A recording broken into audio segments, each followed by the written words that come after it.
If you ride down Surrey Road in Ellsworth, you may notice signs along the roadway. Sierra Whaley went there to see what's behind no courthouse in our neighborhood. We don't disagree with the state that we need to do something about our courthouse. It is antiquated. It needs to be upgraded. The Hancock County Courthouse in Ellsworth was built in 1931. In 2019, the Maine Judicial Branch began pursuing properties in the area to build a new facility. I do support a new courthouse for Hancock County. Our current courthouse is really not meeting the needs of the community. The Judicial Branch has outlined a number of issues with that courthouse. I've been able to take a tour. It's not accessible. There's not enough private space for people to meet with counsel.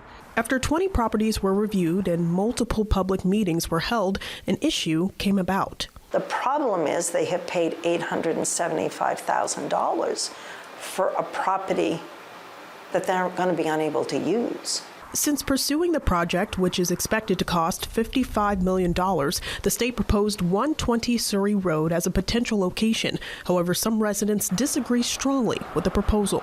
It's not allowed in the neighborhood is our largest argument. And it is a neighborhood zone, and the neighborhood zone is designed to promote residential living and have coexisting small businesses. Other concerns include a protected stream running through the property. Some residents felt there was a lack of communication before the Surrey Road property was chosen.